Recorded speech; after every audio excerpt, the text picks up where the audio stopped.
Hello everybody. Hola amigo mío. Voy a intentar responder su pregunta sobre a dónde vivo. Bueno, en realidad yo soy toda una ciudadana del mundo. Yo soy una trota mundos. Hasta podría decir que soy un poquito nómada. Y mi historia ha empezado desde hace como un cuarto del siglo atrás.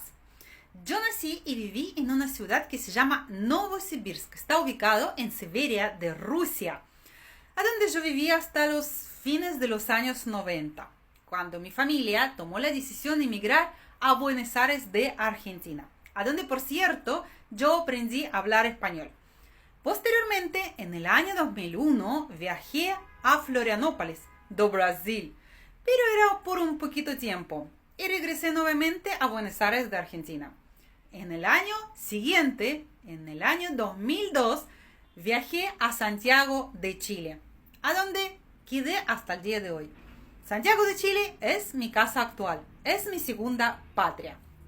En el tiempo, también tenía otras lagunas de los viajes, como por ejemplo, en el año 2009 tenía oportunidad de vivir en Miami, de Florida, en Estados Unidos.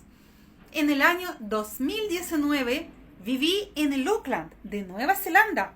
En el año 2020 viví en San Sebastián, País Vasco, que está ubicado en España.